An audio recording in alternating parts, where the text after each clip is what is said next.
Hi, I'm Thelma English. Welcome back to American Lit session 29 out of 31 sessions. If you're just joining us now, you have 28 previous sessions to enjoy.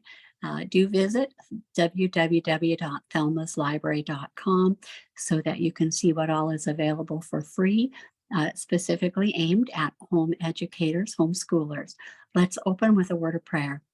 Heavenly Father, I thank you for this opportunity to share with one another again. I pray that as we enter postmodern and even post-Christian authors and their writings, that we could use what we know about you and about your word to judge rightly what we read this week and to make decisions based on your word, based on things that we pull up out of our own hearts. We thank you so much for the privilege and for the opportunities we've had in the last 29 weeks. In Jesus' name we pray. Amen. We'll move forward here.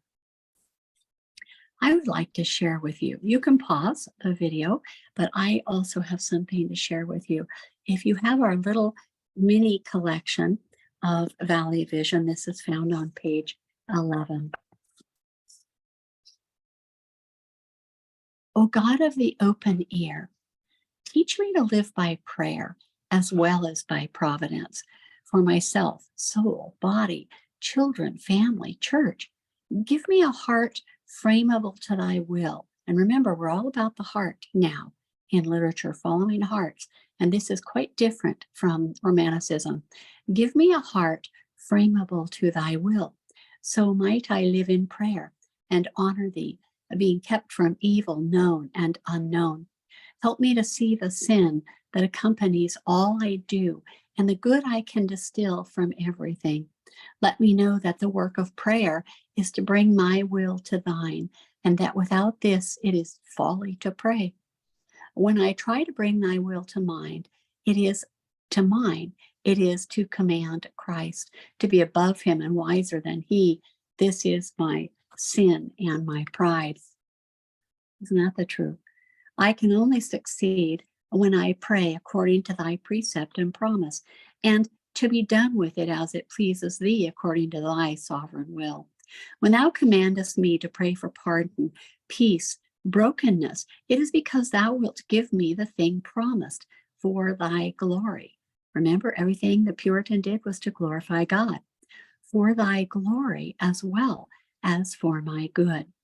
Help me not only to desire small things, but with holy boldness to desire great things for thy people, for myself, that they and I might live to show thy glory. Teach me that it is wisdom for me to pray for all I have out of love, willingly, not of necessity, that I may come to thee at any time to lay open my needs acceptably to thee. So he wants to come to God all the time, not just when he needs something. That my great sin lies in my not keeping the savor of thy ways, not savoring God's ways. That the remembrance of this truth is one way to the sense of thy presence. That there is no wrath like the wrath of being governed by my own lusts for my own ends. Isn't that amazing? Those last two lines are absolutely in opposition to Romanticism, that there is no wrath like the wrath of being governed by my own lusts for my own ends. And that is what Romanticism is. Being governed by your own lusts for your own ends. Entirely selfish. I enjoyed sharing with you today. All right, here we have a messy schedule overview, but we'll look at each of these little pieces today. So you're turning in your naturalistic elements or contrast essay. Go ahead and get that turned in now. We'll have a quiz in just a few minutes on story elements from last week's stories. And then we'll be looking today at postmodern or post-Christian thinkers and what they wrote. I do believe that within 5 or 10 years, new textbooks for American literature will have final chapters in the end that will not just be postmodern, they'll say post-Christian America what writers are writing in post-Christian America. And those will include stories about how important gay authors are, and it will include stories about how important drag show queens are for toddlers and kindergartners. It will include all of those things that simply horrify Christians now, but if they do become commonplace, they will all go into the books, and all of the children who go to state schools will read those stories. All right, we have a variety of syllabus stuff. It might look kind of messy to you, but it's actually kind of cool. Page 342 to 344, you're going to read about the beat movement. Now, you've probably heard of beatniks, but this is the beat movement. These are the original beatniks. Now, you need to just know who they are historically. Then we'll be reading about the New Age movement. And what on earth is it? And it can be many things. It can be kind of whatever you want, but the New Age movement. And then you'll be reading about animal rights and PETA. PETA is the People for Ethical Treatment of Animals, not like my husband says, people eating tasty animals. And PETA is an extreme animal rights group. And so they have been known to commit violence to save animals. And I am going to tell you, you need to choose for your writing this week. You'll choose a POMO, a postmodern POMO paper topic. That was one that was assigned last week and is due next week. You'll be choosing one of these things. And of course, you have to include text quotes and all that type of thing. And there won't be any late papers. But we'll be looking at all of these things. But if you decide to do something on PETA, whatever you do not go to their website, because they have naked people. They wrap naked people up in plastic meat trays, giant plastic meat trays, and wrap them with saran wrap to make them look like, they're dead. They're available there for you to buy and eat, but they are, of course, are naked. And they're famous for that. And so please don't go to the PETA website. And then Star Trek, what was their agenda? If you're really into Star Trek, you can look it up and see what was their agenda. And most of it was pretty cool. Their agenda to get Asian people and a black lady right on the captain's deck. Pretty cool. Gene Roddenberry, you can write about that. But they also live in a world that is a theological void, don't they, in Star Trek? There is most space movies have that. It's a theological void. There's a presumption there is no God. And in gay marriage, is it possible? Is it possible to actually be married in the sense of the original word marriage, to men? And if you want to write about that, you can write about that. Then I have this says a president inauguration speech. It's actually a State of the Union address. Apologies for that. It's a State of the Union address. Or also, should America be a city on a hill? We started out as a city on a hill, right? You had to memorize that. It's in every exam. Should we continue to be a city on a hill? Are we worthy to be set up on a high place with lights shining on us to be an example for the rest of the world? Are we still worthy of that? And should we try to be? That's a great one to write about. Extreme environmentalism, where we need to get rid of people and make more room for animals. Famously, in the last few years, I read Bill Gates wants to get the world population down. I think we just hit 8 billion, and he wants to get the world population down to 500 million so that we can save the earth for a while longer. Extreme environmentalism or population explosion. That would be the same thing in that circumstance with Bill Gates. But the idea of extreme environmentalism, that we have the audacity to think that we can cool the earth. A postmodern scandal. Can political figures separate their personal and civic lives or duties? And this one is using poor past president Bill Clinton as the example, because we consider him as our first postmodern president. And when you elect somebody and ignore their personal life, is it only their civic life that matters, or does their personal life matter at all? So somebody that's been married, say 5 or 6 times, could they still be president? Somebody who has affairs, could they still be president? Somebody who has all types of things in their personal lives, issues, does that matter for our civic leaders? And then Population explosion. Do we need to control it? And they are finally figuring out more and more that we don't actually need to control population. If you want to get it down to 500 million, then you want people to live very simple lives with very, very little technology by the time you get down to 500 million, as Bill Gates is purporting. And of course, you don't want to have cows and animals, have cows passing all that gas. And so we all need to start eating not just green, but eat bugs and things for protein. All of those things have been suggested in the last 12 months. And then what does it mean to be human? What does it mean to be human? And those are Chuck Colson's 3 things. We've talked about those, I think, twice this year. And if you feel called to write on any one of these topics, if one of these topics is hot to you, then you can take it. For example, if you, let's say, animal rights, PETA, how far would you take animal rights?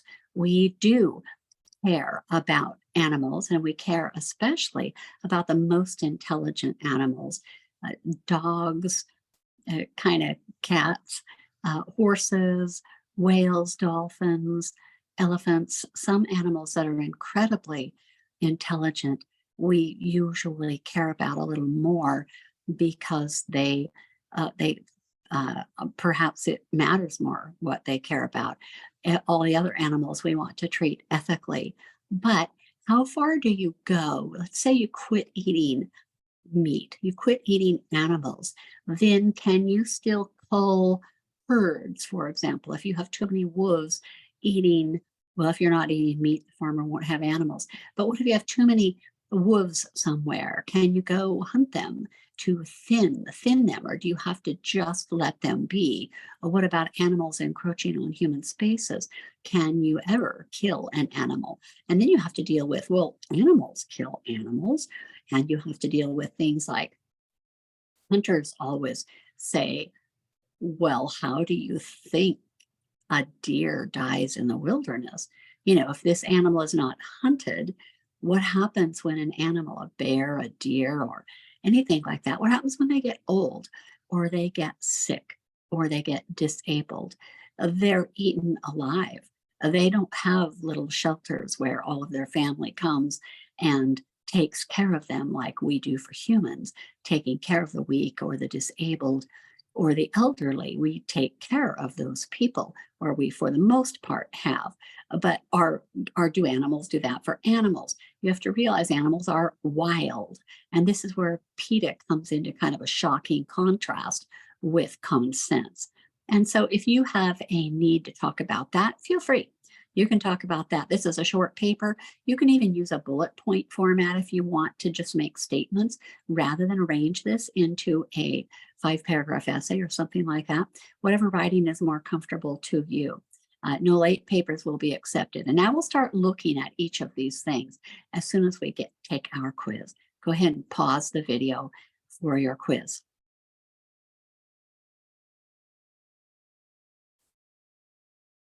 All right, moving on. That wasn't very hard, was it?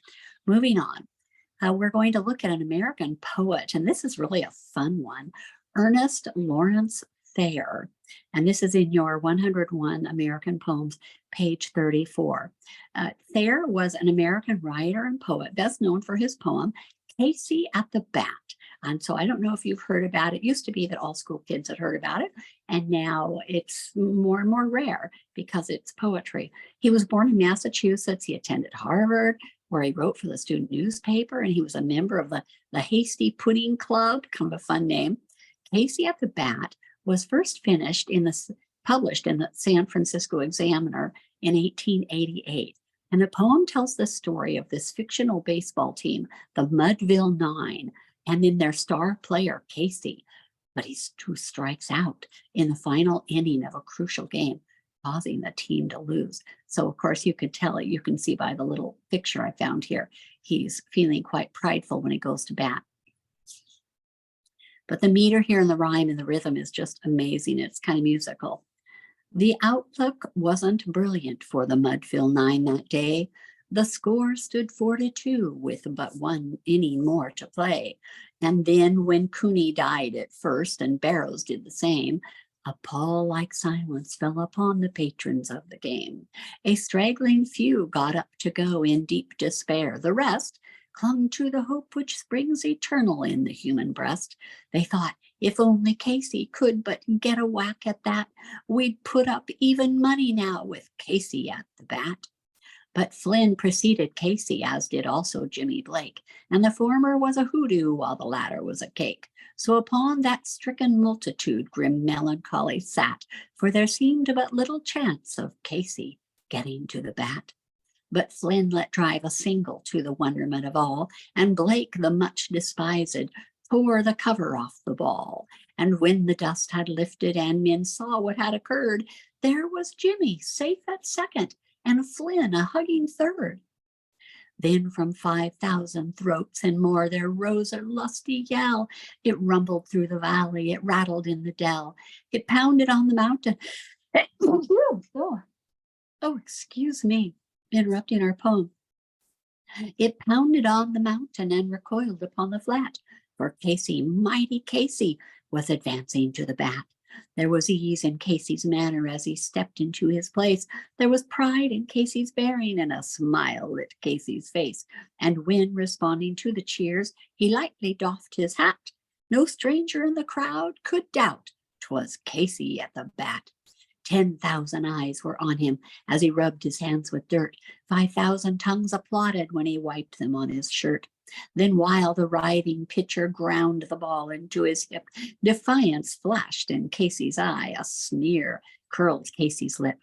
And now the leather-covered sphere came hurtling through the air, and Casey stood a-watching it in haughty grandeur there. Close by the sturdy batsman, the ball unheeded sped. That ain't my style, said Casey. Strike one, the umpire said. From the benches black with people there went up a muffled roar, like the beating of the storm waves on a stern and distant shore. Kill him, kill the umpire, shouted someone on the stand, and it's likely they'd have killed him had not Casey raised his hand. With a smile of Christian charity, great Casey's visage shone. He stilled the rising tumult. He bade the game go on.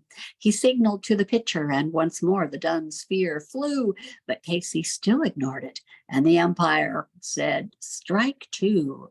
Fraud, called the maddened thousands, and echo answered, fraud. But one scornful look from Casey, and the audience was awed. They saw his face grow stern and cold. They saw his muscles strain, and they knew that Casey wouldn't let that ball go by again.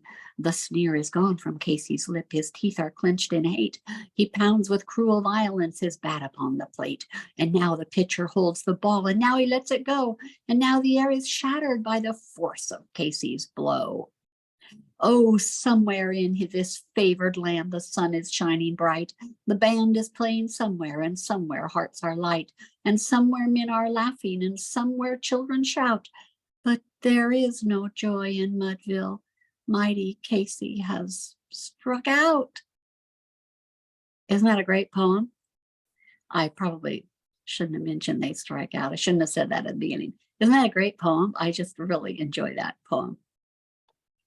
The Evolution of Authority. This is just a funny cartoon that I found, and I thought you would enjoy it, which obviously is going from some type of an ape or animal to a barefoot man to a shod man, a man with shoes, and then to a high heel, to a woman. Pretty accurate. Okay, syllabus reading. You're reading about the beat movement. Who are they? About New Age movement. What is it? And you need to read all of these, not just the one you're going to write about. You've got to do the syllabus reading because you need to know this little bit about all of these different movements in America so that you understand when you hear about them, you'll think, I remember who they are. This class, remember, is all about worldview. And you should be able to pick up a book or a magazine or a newspaper, if you ever see a printed newspaper again, and know what the worldview of the author is. And this is how we prepare for that. Or the animal rights, you're going to read a little bit about PETA, or Star Trek, you're going to read a little bit about that, and Gene Roddenberry, and then gay marriage. Is it possible? And I should have one now this year that says, what is a woman? if you want to. That would be too quick, too easy for Christians to define. And then a president says inauguration speech. It's actually a State of the Union address.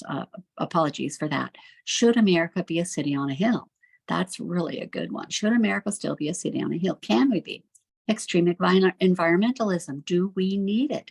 And this postmodern scandal, and that would be with previous President Clinton. Population explosion. Do we need to control the population? You could look into statistics, European statistics for France, for Italy, most European countries, and even Asian companies now, the populations are imploding. Most of Europe is imploding. And just this year, China, if you're going to write this paper, just this year, China is even willing to pay people to have more than one child. They've been allowing 2 children for several years now. It used to be, I don't know how many years ago, you could do the research, maybe 5 or 10 years ago, that if you had a second child, you had to hide that child, or usually they would kill the children, because if you had more than one child, you would not be that your other children, they would not be able to go to school, you wouldn't be able to get a good job, etc. It was just horrible. But people got used to having one child. But the problem is with when everyone has one child is that you don't have any brothers or sisters, you don't have any cousins, you don't have any aunts or uncles. And as people die off, you really don't have anybody. You don't have anybody to work and to provide for the elderly. You don't have anyone to take care of the elderly. And you start closing down all the schools. And places in Japan and Korea have already been doing that. And China has just now hit the point, they believe, of no return. And that would be easy to Google and find some worthy news article. Has China hit the point of no return for population? And people believe that it is true. The next reigning giant of humankind population will be in, where do you think? India. India still has lots of kids and lots of poor people. So India will be the next giant place with population issues. Or what does it mean to be human? You can attack that. So you're writing no late papers. Your POMO paper is due in 2 weeks. That's our last class. You do need to have text quotes, either from syllabus pages or from other things you quote from. Anything you quote from, make sure that you cite it very carefully, please, so that your teacher can find your citation, either a syllabus page number or the entire URL. You just, when you find something, say you do a Google search and you find an article that is from this year on China's population imploding, that would be a good article to work from. And then the entire URL. So you go up to the URL and you click on it. So the whole thing highlights, you place it at the very bottom of your paper. And yes, even if it's a 1.5 long, and then you say accessed by, and your first and last name on with the date, because websites can change daily or hourly. And so you need to say accessed by Thelma English or whatever your name is on the date that you access that website. That's how you cite websites or books. If you actually have access to books, if you still go to a library. I know during COVID, a lot of people just quit going to libraries, but library books, especially older books, tended to have editors, but they won't be any good for things about New Age or PETA or Chinese population, because that's quite current. The Beat Movement. Okay, you're going to be reading about the Beat Movement. These are the people, and we're talking about the 1950s. These are young men who came back from World War II. They fought in World War II, they came back, and they are, remember, they're the lost generation. Gertrude Stein called them the lost generation. They really don't know what to do with themselves. And William Burroughs, Jack Kerouac, Allen Ginsberg, J.D. Salinger would all be from this group. Now go ahead and turn to syllabus page 342, and we'll find these guys. Now, anytime you start looking about the Beat Movement, you will run into lots of foul language. They were all about foul language. So their poetry, their books, everything's filled with foul languages. And so I've edited that out of our syllabus copies. But if you go researching, you'll find if you get a book of their poetry at the library, you'll find just filled with foul language. And Burroughs, if you look on syllabus page 342, the left-hand column says the beat movement, and it gives they were spontaneous in their writing. So they just wrote down whatever they thought. They didn't arrange things. They wrote everything down they thought, and they kind of became J.D. Salinger's Catcher in the Rye became one of the symbols for that movement. Burroughs can be summarized by two of his novels titles, Junkie and Queer. He was a drug user and accidentally killed his wife, plain William Tell. Yeah, these people had it was very hard for them to find something to get excited about. Jack Kerouac, On the Road, the account of his cross-country trips, that might be the most famous. And then the next one by Allen Ginsberg, Howl. People at first just called it a dirty poem, and now people are realizing this is actually what was inside him.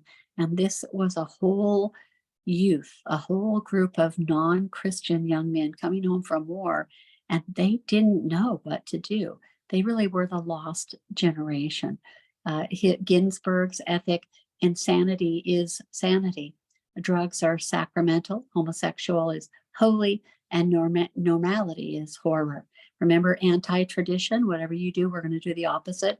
And so this is really searching for the opposite. And then Salinger with his Catcher in the Rye. And I put a note here in case any of you know about the Beatles.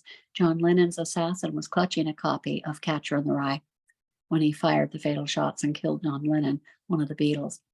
The story follows a teenager who suffers a mental breakdown, ending the narrative from the mental institution.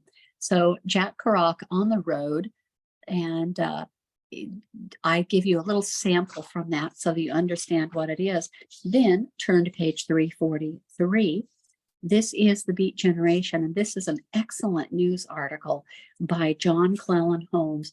This is from back in 1952 when the Beats were brand new. And I've underlined sections that are quite pertinent to the study of worldview changes. And he says, their only complaint is, why don't people leave us alone? That's the face of the Beat Generation. He says, any attempt, this is the left-hand column, syllabus, page 343, any attempt to label an entire generation is unrewarding.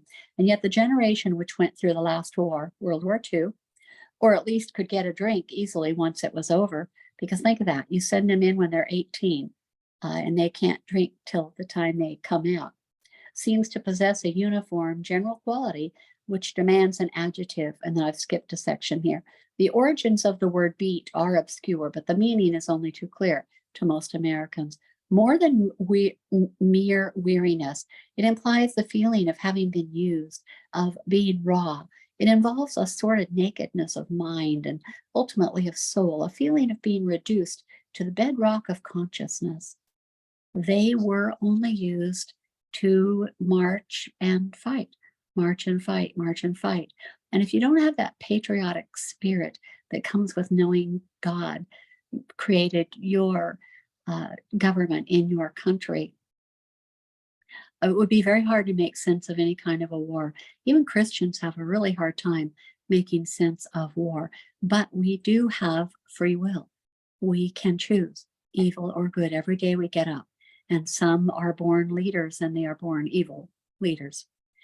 Its members have an instinctive individuality. I'm in the second column now on page 343.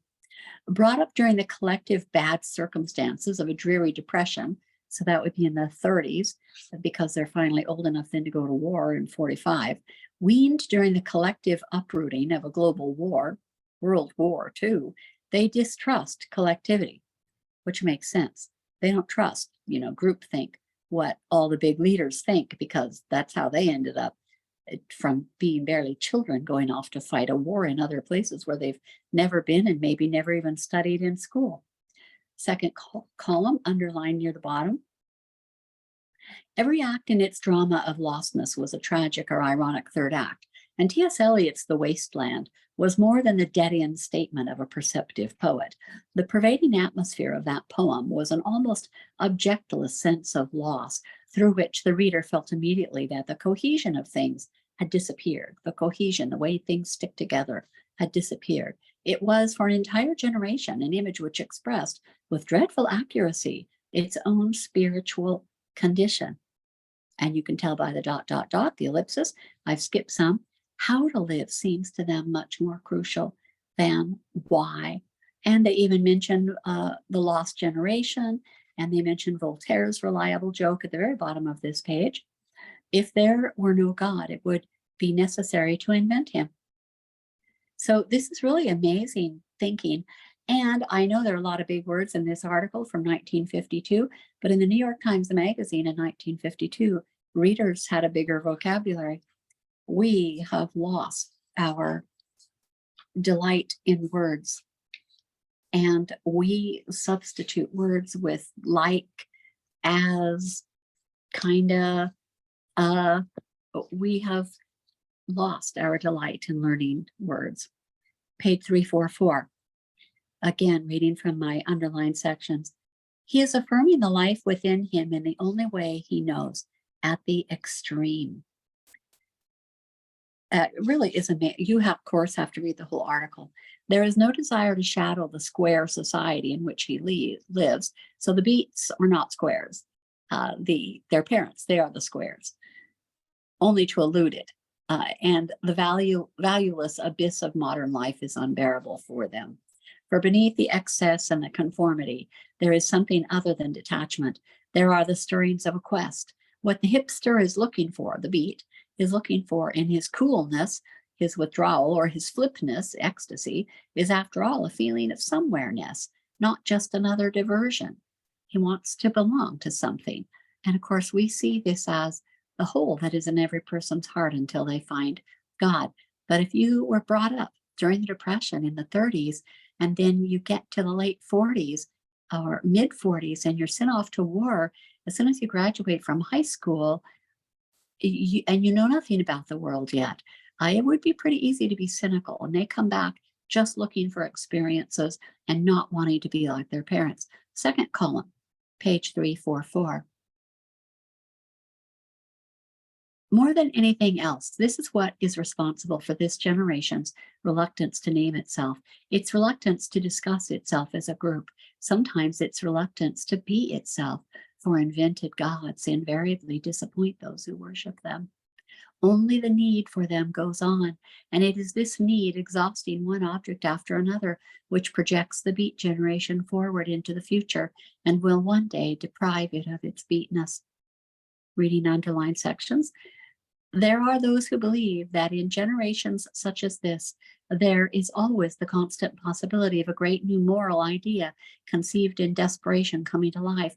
Others note the self-indulgence, the waste, the apparent social irresponsibility, and disagree. And the article is ending with its ever increasing conviction that the problem of modern life is essentially a spiritual problem. Isn't that amazing for a New York Times article, 1952? Amazing. So that's a great topic to write about, beat culture, or the beats, just to learn about them. Any attempt to label an entire generation is unrewarding. And this is from that same article. And yet the generation which went through the last war at least could get a drink easily. Once it was over, seems to possess a uniform general quality that demands an adjective. The origins of the word beat, and this is what we just read in person, are obscure, but the meaning is only too clear to most Americans. More than a mere weariness, it implies a feeling of having been used, of being raw. It involves a sort of nakedness of mind and ultimately of soul, a feeling of being reduced to the bedrock of consciousness. Its members have an instinctive individuality, needing no bohemianism or imposed eccentricity to express it. This is all from that same article. Brought up during the collective bad circumstances of a dreary depression, weaned during the collective uprooting of a global war, they distrust collectivity, but they have never been able to keep the world out of their dreams. It's a post-war generation, and in a world which seems to mark its cycles by its wars, and isn't that true now?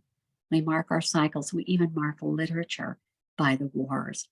It is already being compared to that other post-war generation, which dubbed itself lost. Gertrude Stein labeling the World War I soldiers coming home as the lost generation. And this is the second lost generation. The Roaring 20s and the generation that made them roar are going through a sentimental revival, and a comparison is valuable. The lost generation was discovered in a roadster, laughing hysterically because nothing meant anything anymore. Every act in its drama of lostness was a tragic or ironic third act, and T.S. Eliot's The Wasteland was more than the dead-end statement of a perceptive poet. The pervading atmosphere of that poem was an almost objective sense of loss. This is worth reading twice, through which the reader felt immediately that the cohesion of things had disappeared. The cohesion of things, the thing that held everything together.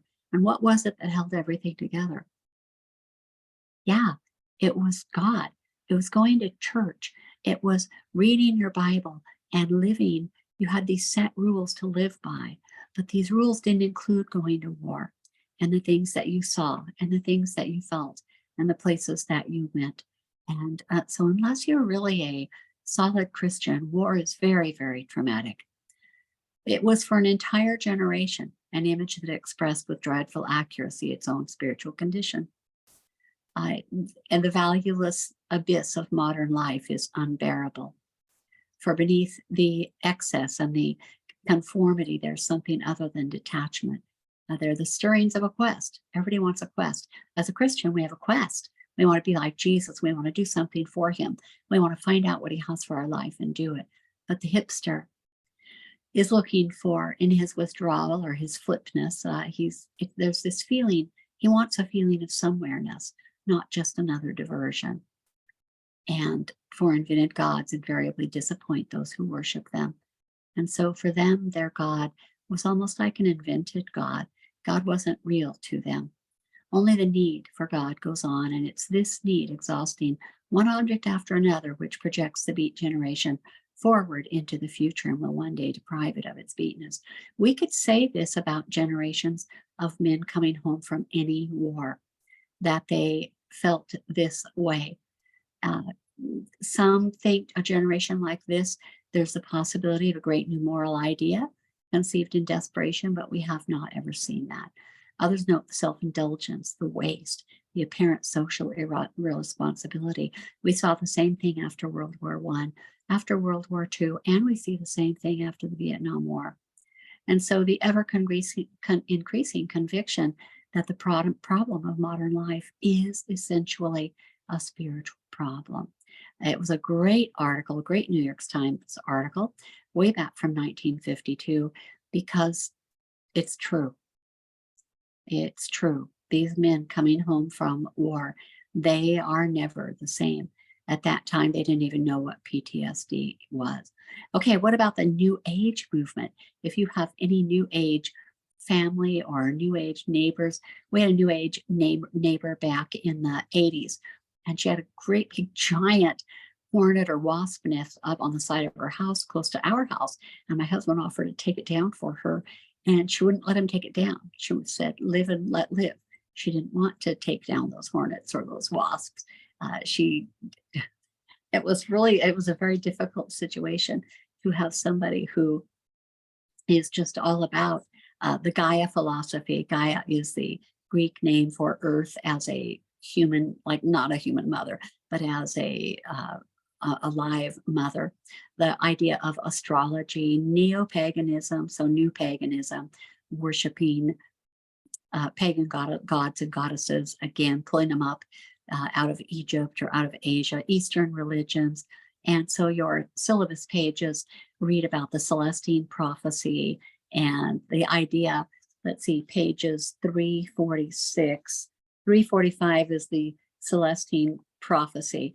This is a book from 1994, I believe, and it was incredibly popular. The idea that, do you feel restless? I'm reading right from our syllabus, page 345.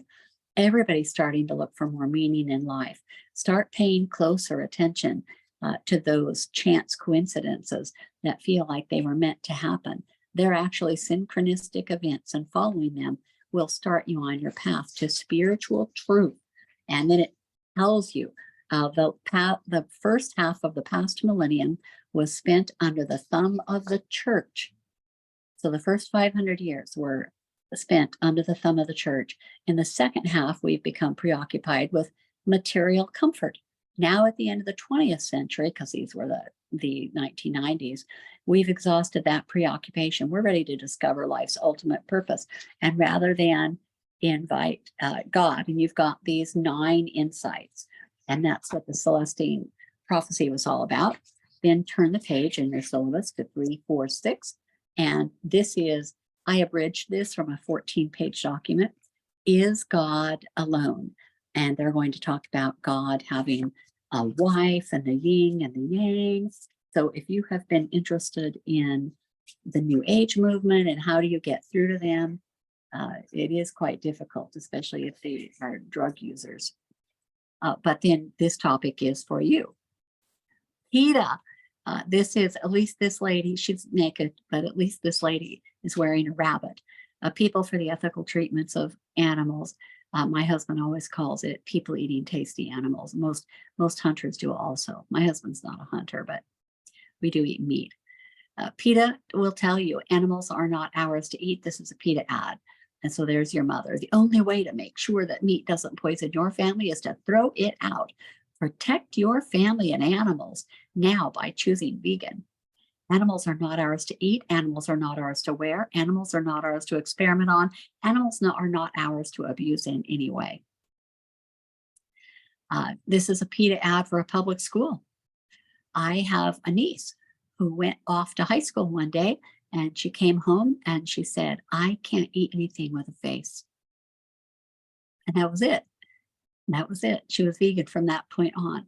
And so this is Cooking Mama. Mama kills animals. And there she is in the kitchen slaughtering her own chicken. Very, very effective for school children. But whatever you do, please don't look for PETA images because you're going to have naked people. Your daddy kills animals. Here's the fisherman. And he is apparently getting some type of a grotesque kind of joy out of slaughtering his fish. Okay, practical ethics. We've talked about Peter Singer all year. This is from chapter 5, I think, of Practical Ethics. If you decide to buy books like this, if you're really into studying worldview and you want to study these things, I just suggest that you buy these types of books used. I always buy my Darwin books, my Freud, and Peter Singer, buy them used so that I'm not giving a profit to the original author or somebody who supports that cause. I just buy it used. And so, and these things are all available. Hardly anybody reads all this stuff unless they're in college studying this. But this is a chapter from his book, Practical Ethics, and from the chapter called Taking Life, Humans, Life and Death Decisions for Disabled Infants. And yes, this is going to get pretty rough. If you have a disabled brother, sister, parent, cousin, this hits home very close. But this discussion has to be made. In chapter 4, we saw that the fact that a being is a human being in the sense of a member of the species Homo sapiens is not relevant to the wrongness of killing it. It is rather characteristics like rationality, autonomy, and self-consciousness that make a difference. Infants lack these characteristics. Okay, think about it. This is what makes you worthwhile. Rationality, autonomy, and self-consciousness. So rationality, making decisions rationally. And then autonomy, which means you take care of yourself. And then also self-consciousness. You're aware that you exist.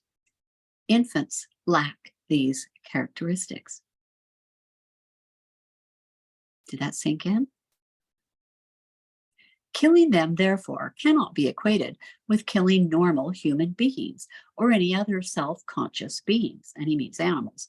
This conclusion is not limited to infants who, because of irreversible intellectual disabilities, will never be rational, self-conscious beings. We saw in our discussion of abortion that the potential of a fetus to become a rational, self-conscious being cannot count against killing it at a stage when it lacks these characteristics. which means even if the unborn child is completely normal, that still doesn't count against killing it because they're not rational yet. They have the potential to become a rational, self-conscious being because remember, they're not autonomous. No infant, disabled or not, has as strong a claim to life as beings capable of seeing themselves as distinct entities existing over time. Infants are sentient beings who are neither rational nor self-conscious. So if we turn to consider the infants in themselves, independently of the attitudes of their parents, since their species is not relevant to their moral status, the principles that govern the wrongness of killing non-human animals who are sentient but not rational or self-conscious must apply here too. When the death of a disabled infant will lead to the birth of another infant with better prospects of a happy life, the total amount of happiness will be greater if the disabled infant is killed. So here we have a scale. I'm trying to make a scale with my hand here. Here we have a scale, and we're measuring the worth of life by the happiness of having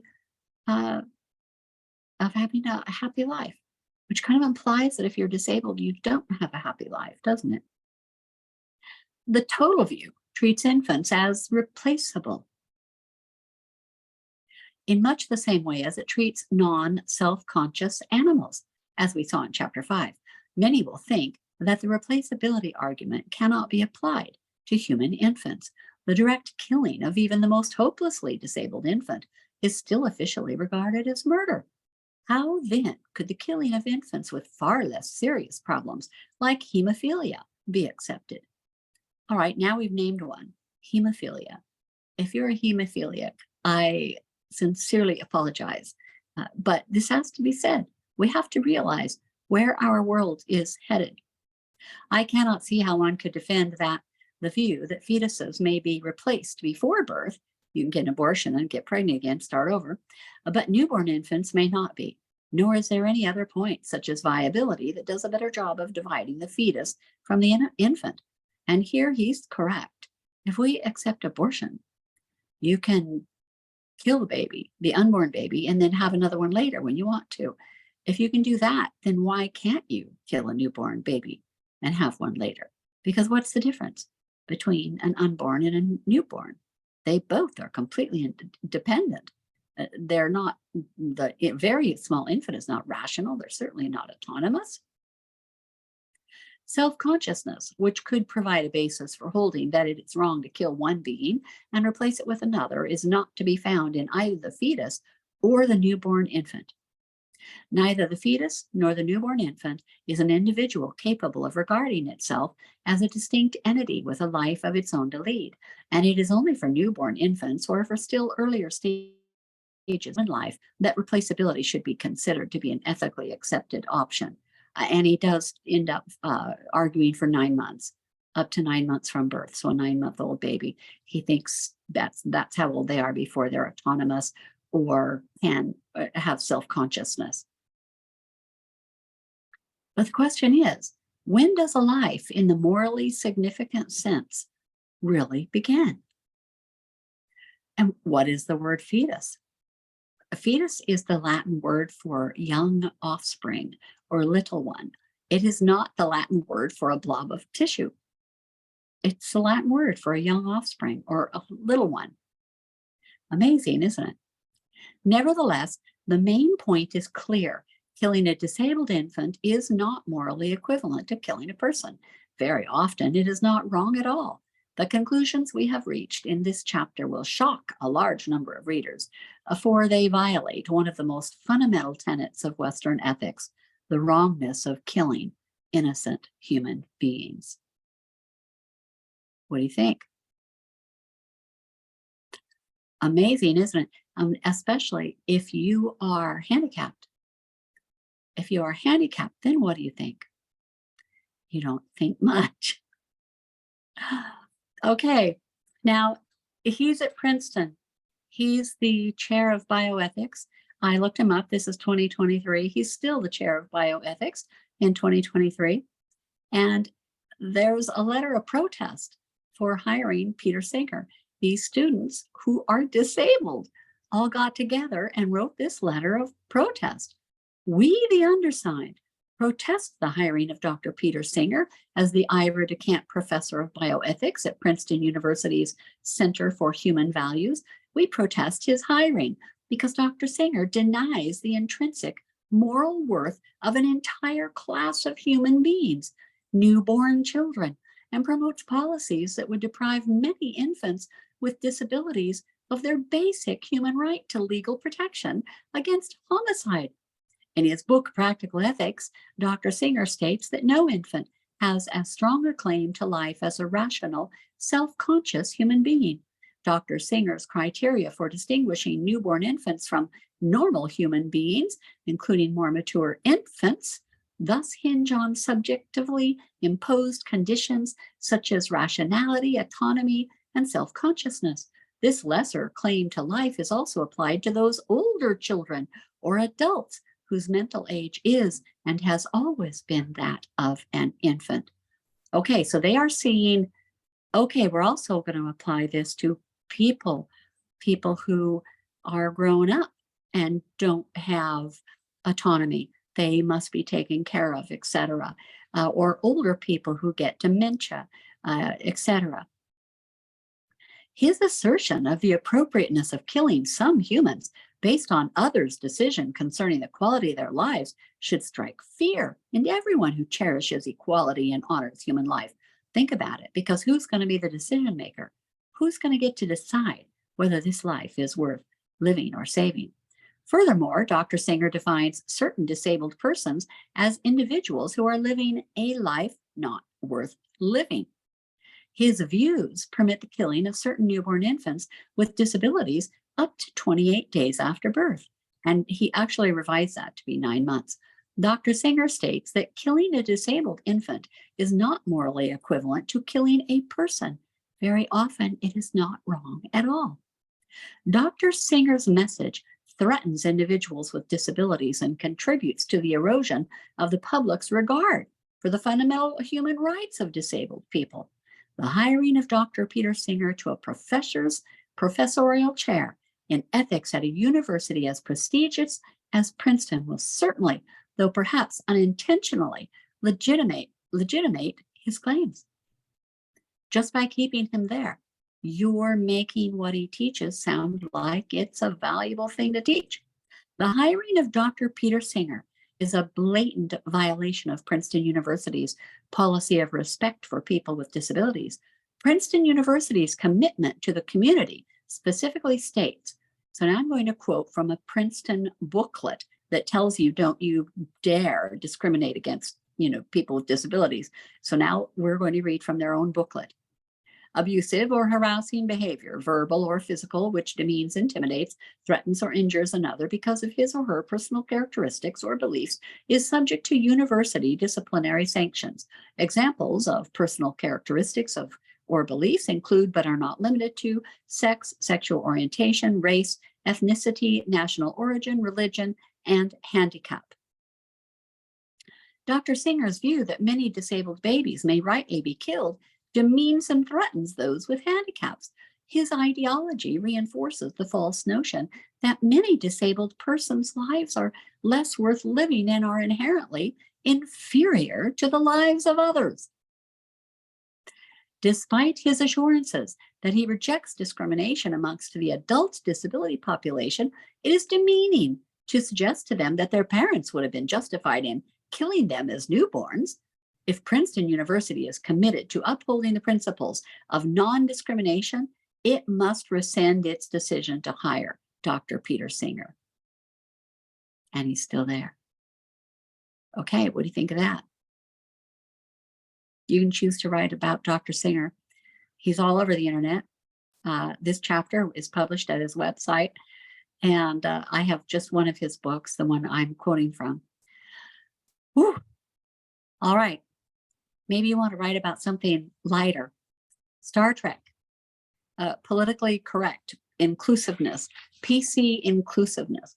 Go to syllabus page 341. Aren't you glad you brought your syllabus?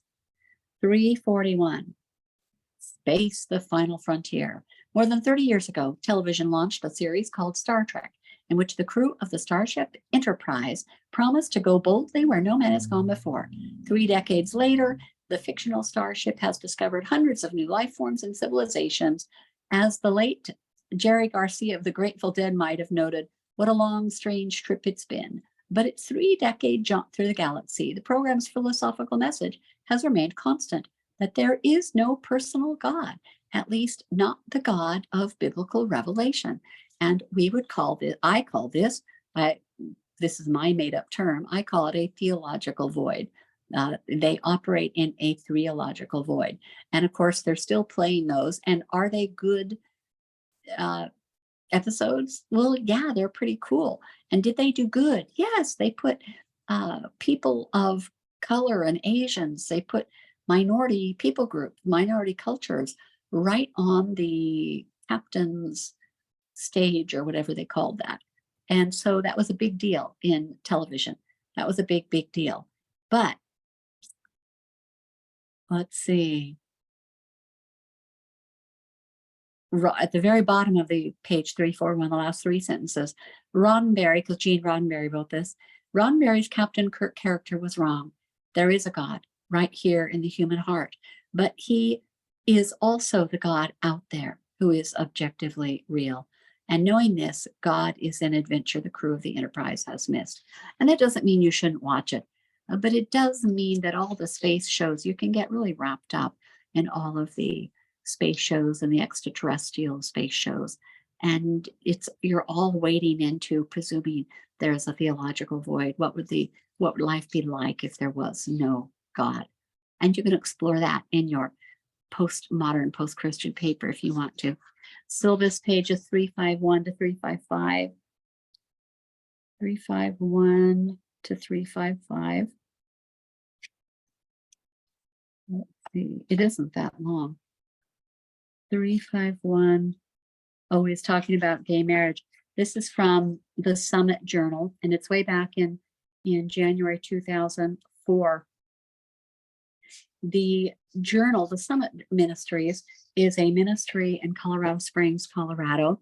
You can, if you're a young person and you're not finished, I think until you're 25, you go and you spend a 2-week session during the summer. They always fill up really fast. So if you want to go, go online and find out about it, Summit Ministries, you stay for 2 weeks and you listen to incredible worldview speakers who fly in and out. So every session, every 2-week session has different speakers, and then you have some staff that are there. But it is absolutely incredible as far as worldview preparation. Our oldest son actually went twice, and our youngest son went once. That's how valuable we thought the worldview studies were. And they came back, and you're never the same after listening to these speakers. And now both of our granddaughters have also gone. And it's an amazing experience to go and talk with the people who write the books. And so it has been, it's cemented their worldview studies, and they can talk worldview. Our granddaughters can talk worldview. Anyway, there's some cool stuff here for you to read. I want you to read about, it's quite funny that they say, oh, they found last week, the Massachusetts Supreme Court Judicial Court discovered that the state constitution written in 1780 requires the state to allow gay marriages. And that kind of makes you think, oh my goodness, they were really politically correct 223 years ago. Well, no, they weren't. And let's see. The main lesson from the court's discovery of the hidden gay marriage clause is that these judges are in the wrong job. If they can find a right to gay marriage in the Massachusetts Constitution, never before detected by any human being, we need to get them looking for Osama bin Laden. These guys can find anything. And of course, now Osama bin Laden is dead.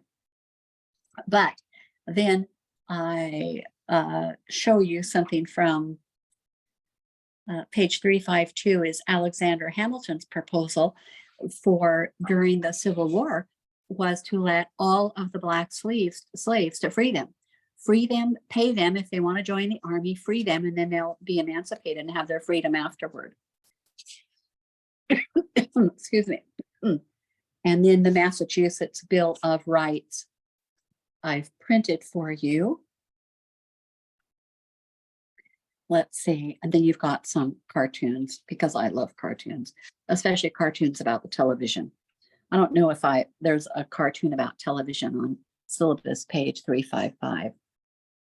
A suggestion for Mr. Bush on how to improve American students' test scores: diminish the allure of illegal drugs, help create a kinder, gentler nation, strengthen the family, and save money, all in one deft master stroke. And you've got somebody pulling the plug on the television. We raised our kids without television.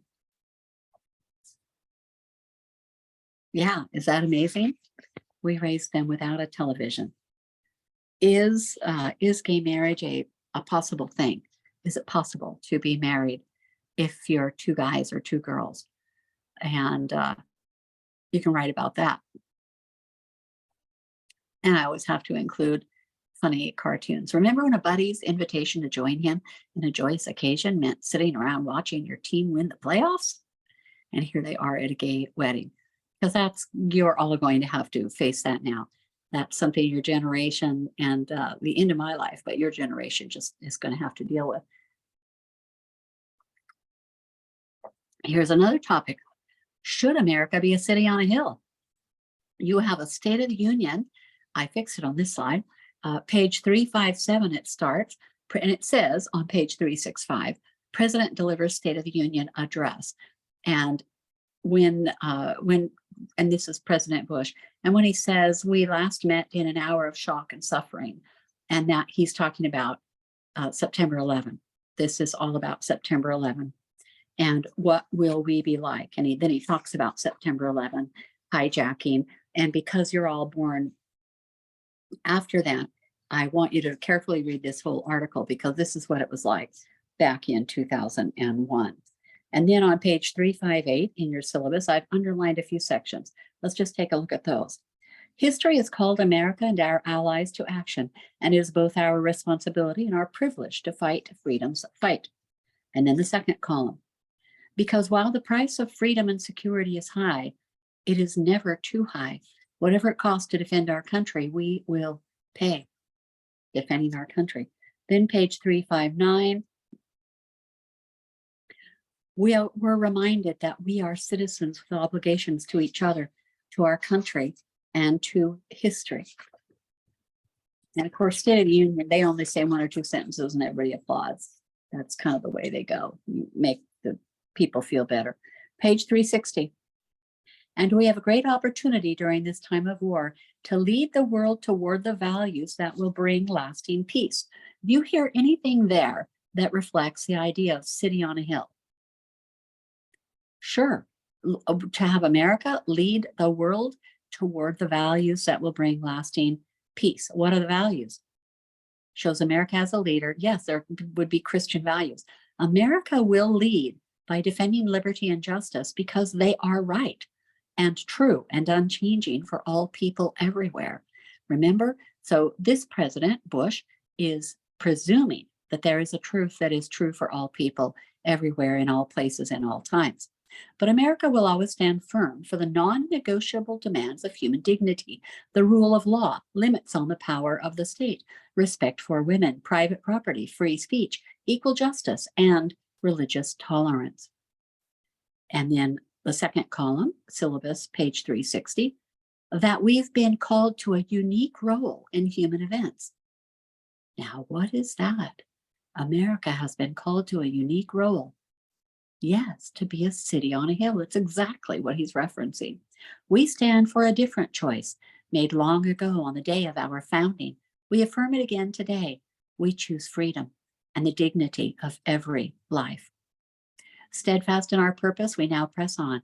We have known freedom's price. We have shown freedom's power. And in this great conflict, my fellow Americans, we will see freedom's victory. Thank you all. May God bless. Kind of a cool speech, isn't it? Okay, should we be a city on a hill? You can argue for or against that. Extreme environmentalism. You can talk about extreme environmentalism if you want also. The idea that we've been living big and we need to live small. Some of these things actually have common sense. We now know in 2023 that only, now I live in Oregon, we know now that only 5% of our plastic gets recycled. For years, since the 70s, since I was your age, we have been recycling our plastics, really believing that they all got recycled. And it's only been revealed in the last several years that plastic doesn't really get recycled. What we do is 5% of it gets recycled, and all the rest we actually ship overseas, and we pay other third world countries, poverty countries, and pay them, and they put it in their landfills, and then what overflows goes into the rivers and ends up in the ocean. Amazing, isn't it? So obviously something needs to be done there. And plastic's only been around since World War II, and it does appear that single-use plastics should probably be prohibited, phased out rather quickly, single-use plastics, because they're, if they can't be made to degrade somehow or to get rid of them somehow safely, then we shouldn't have them. A single-use plastic would be your shampoo, your body soap, all of our squirt cleaners and laundry detergent in those big giant containers, all of those things. And many of those things used to be sold in cardboard cartons. Now they were covered in wax so that the liquid couldn't go through, but they still are biodegradable eventually. Eventually the wax will break down and the cardboard will break down. And so we can go back to things like that, to waxed cardboard, things like that. But it's very interesting in extreme environmentalism. Do we really have to eat bugs and get rid of all the cows? If you are not aware, Bill Gates is now the largest landowner in Nebraska. He owns more farmland, ranch land than anyone else in Nebraska. He's buying up all the farmland. And why is that? There are a lot of weird things. Okay, Earth Day is coming up. I pledge allegiance to Mother Earth and to the flora, fauna, and human life that it supports. Flora is plant life and fauna is animals. One planet indivisible with safe air, water and soil, economic justice, equal rights, and peace for all. And the idea of voluntary human extinction. For example, I mentioned to you, Bill Gates wants the world population to be reduced from 8 billion to 500 million. He thinks that would be the right number of people to be and on the face of the planet. And so you see some people who are extreme environmentalists voluntarily not having any children because they feel like that's wrong to have children. And I say more power to them. I'm happy if those kind of people don't have children. But is the world really suffering overpopulation? That's a great thing to write a paper on. Is there really overpopulation, or are we in trouble and need population? Then the 3 bumps in the road. We've talked about this at least twice this year, that break point with Charles Colson, and you can find it easily. Radical Islam, True Truth, and What It Means to Be Human. Changing worldviews. What do you believe in? What do you believe in? We used to believe in God and we believed in the Bible. America used to believe in science and reason, and that couples well with God and the Bible. Science and reason, and you just have to add miracles in there when God steps into time and space. But then we turned from science and reason to following our hearts and then looking to nature for wisdom, looking to a tree for wisdom, things like that, instead of to the person who created the tree, and looking to our emotions to fulfill us. And we all know how emotions can change hour by hour, day by day. Yeah, then looking to our instincts and valuing intuition more than rationality, and looking to emotions. And finally, your truth is just found in yourself. And that's where we're at today. In realism, what do we expect that we will find in realism when we read about it? Realistic depictions of observed life. And some of this is really cool. I happen to like The Death of Ivan Ilyich. I hope that you, oh, this might be the wrong class. Was that American Lit or Lit might be in the wrong class, but realistic depictions of observed life. I kind of like the realism. You could even say that Tolstoy had, not Tolstoy, but the Lord of the Rings series are quite realistic in their depictions of things. You know, they're fantasy, but they are very realistic in their extended descriptions of things. And that's kind of cool to have those pictures painted so carefully for you. But generally, it's a more harsh, realistic, and it would not be fantasy. But they try to write in social awareness, and they write in how critical they are of society. Society needs to change. And we see a loss of a literary hero. There isn't anybody saving the day anymore. And we have a focus on character rather than on the plot, rather than on the fun plot. What's going to happen next? What's going to happen? We're all focused on the character. What is he thinking? What's happening to him? What's he going to choose? And we have a rejection of moral absolutes, which would be the truth found in the Bible. As we move and slide from realism to naturalism, and there is quite an overlap because this is author by author, not year by year. But what we see, you'll know it's naturalistic if you see social Darwinism.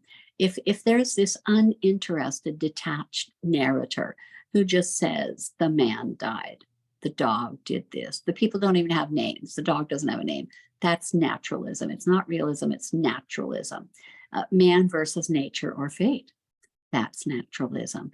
Man's heroic struggle to survive, that rather than surviving, just his struggle to survive, as long as he does it really well and doesn't, become a screaming idiot at the end of his life, as long as he dies well.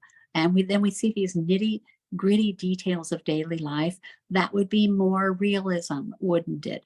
As in The Red Pony. But it also slides into naturalism. That's why sometimes there's a slash there. Frank, blunt accounts of actions, people picking their noses and scratching their bums and things like that. And the idea of the amoral attitude. They're not immoral, not moral, amoral, non-moral. Your morality does not apply to me, which presumes a theological void. There is no God, and thus no judgments against right and wrong. Man functioning by instinct, absolutely, that is Darwinian and would be naturalistic. The theological void, realism sometimes, naturalism sometimes. Of course, it varies from author and not by chronological time.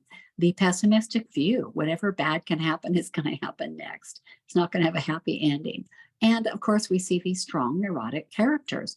They are people who function by instinct, forced into a world of people who live according to probably Western culture, which would be Christian concepts, and they don't fit in there, and it makes them neurotic.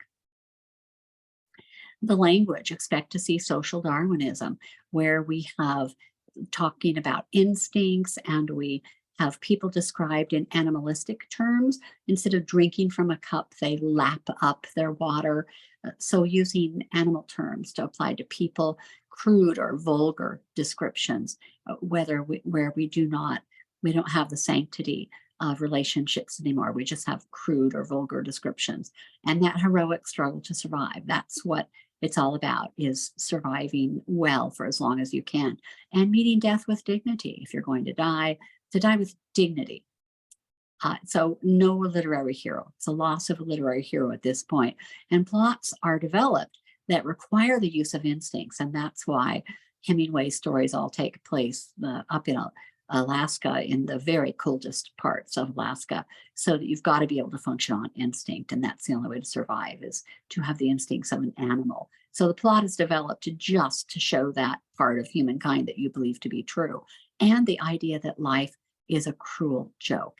If you sense that this story, the purpose is life is short and then you die anyway, that's more realism. If you feel that the underlying theme would be life is just a cruel joke, then it's most certainly a naturalistic story.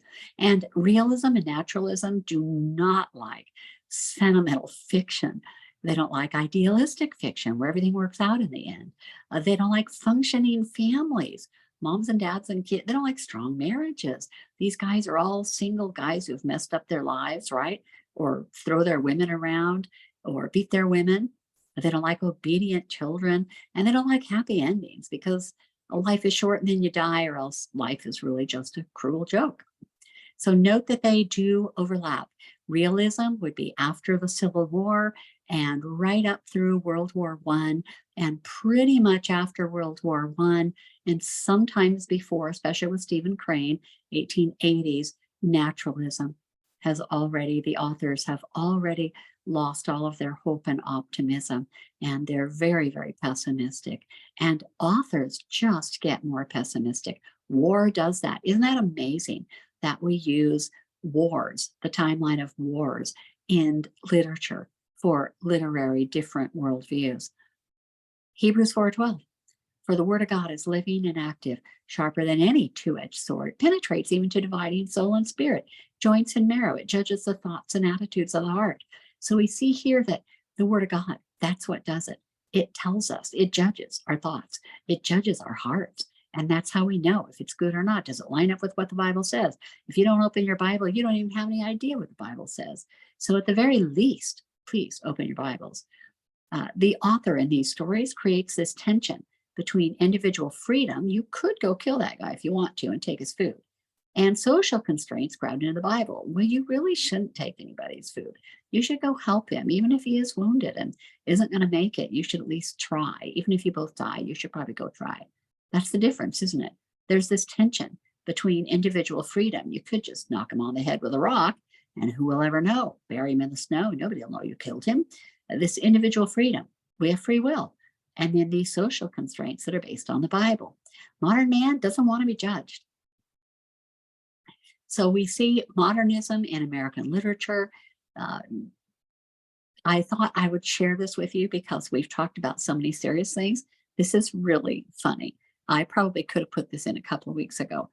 Did you know? No, you don't know. There was a motion picture code in 1930, and they called it the Hays Code because of the guy that created it. His name was Hays, because there were silent movies, right? And everybody went to the movies. You know that in the 1920s after World War I. Well, what happens when you start having talkie movies and people start talking in movies? And they came up with this code. If motion pictures present stories that will affect lives for the better, they can become the most powerful force for the improvement of mankind. That's what they thought. Motion pictures could become the most powerful force for the improvement of mankind.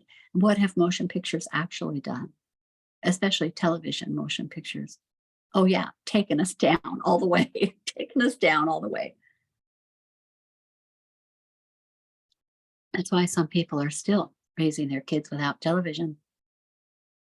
A code to govern the making of talking, isn't that funny? Because they were silent, synchronized and silent motion pictures, formulated and formally adopted by the Association of Motion Picture Producers Incorporated and Motion Picture Producers and Distributors of America in March 1930. And this is their code. Motion picture producers recognize the high trust and confidence which have been placed in them by the people of the world and which have made motion pictures a universal form of entertainment. They recognize their responsibility to the public because of this trust and because entertainment and art are important influences in the life of a nation. Hence, though regarding motion pictures primarily as entertainment, without any explicit purpose of teaching or propaganda, they know that the motion picture within its own field of entertainment may be directly responsible for spiritual or moral progress, for higher types of social life, and for much correct thinking. During the rapid transition from silent to talking pictures, they have realized the necessity and the opportunity of subscribing to a code to govern the production of talking pictures and of re-acknowledging this responsibility. On their part, they ask from the public and from public leaders a sympathetic understanding of their purposes and problems and a spirit of cooperation that will allow them the freedom and opportunity necessary to bring the motion picture to a still higher level of wholesome entertainment for all the people. No picture shall be produced that will lower the moral standards of those who see it. Hence, the sympathy of the audience should never be thrown to the side of crime, wrongdoing, evil, or sin. Correct standards of life, subject only to the requirements of drama and entertainment, shall be presented. Law, natural or human, shall not be ridiculed, nor shall sympathy be created for its violation. These shall never be presented in such a way as to throw sympathy with the crime. These shall never be presented in such a way as to throw sympathy with the crime as against law and justice, or to inspire others with a desire for imitation. Murder. The technique of murder must be presented in a way that will not inspire imitation. Brutal killings are not to be presented in detail. Revenge in modern times shall not be justified. Theft, robbery, safe cracking, and dynamiting of trains, mines, buildings, etc., should not be detailed in method. Don't want to teach people how to do that. Arson must be subject to the same safeguards. The use of firearms should be restricted to the essentials. Methods of smuggling should not be presented. Don't teach people how to smuggle. Illegal drug traffic must never be presented. The use of liquor in American life, when not required by the plot or for the proper characterization, will not be shown. And this is why Desi and Lucy in I Love Lucy slept in separate twin beds. Married couples didn't sleep together until the Flintstones. Fred and Wilma Flintstone were the first married couple to sleep in the same bed.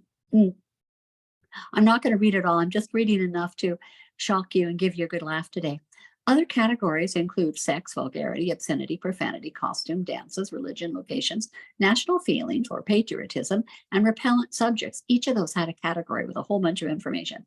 Mankind has always recognized the importance of entertainment and its value in rebuilding the bodies and souls of human beings, but it has always recognized that entertainment can be a character either helpful or harmful to the human race, and in consequence has clearly distinguished between entertainment which tends to improve the race or the race of mankind, or at least to recreate and rebuild human beings exhausted with the realities of life, and entertainment which tends to degrade human beings or to lower their standards of life and living. Hence, the moral importance of entertainment is something which has been universally recognized. It enters intimately into the lives of men and women and affects them closely. It occupies their minds and affections during leisure hours and ultimately touches the whole of their lives. A man may be judged by his standard of entertainment as easily as by the standard of his work. So correct entertainment raises the whole standard of a nation. Wrong entertainment lowers the whole living conditions and moral ideals of a race. Note, for example, the healthy reactions to healthful sports like baseball, golf, the unhealthy reactions to sports like cockfighting, bullfighting, bear baiting, etc. Note, too, the effect on ancient nations of gladiatorial combats, the obscene plays of Roman times, etc., etc., etc. What do you think of that? Don't you wish we had a motion picture code today? Sometimes you might turn your TV on or decide to watch a movie, and about 3 minutes in, you realize, oh, we're not watching this one. Oh, World War II and its aftermath brought a social revolution, and that's what we see in the literature and the samples we're reading this week. Part of this social revolution was women entered the workforce. During World War II, the men were all at work. Somebody had to go in there and build things, and the women went to work. And they liked having an income, and they liked working, and they stayed. Civil rights groups formed to protect minority groups from oppression. And so that was a good thing for the most part. But what has happened over the years is that all of the minority groups have now learned to band together to become powerful. So you have minority groups that are groups of women, minority groups, for example, of African Americans, minority groups of, I don't know if the Asians have their own, Asian people have a minority group, gays have a minority group. They all band together so that they have political power. But that also means that even if they don't agree with one another, they have to go along with one another to have power because they're too small on their own. And there was a moral revolution from the feeling of power and autonomy. Who needs God if you're an American? It seemed that man could control the world and instill peace.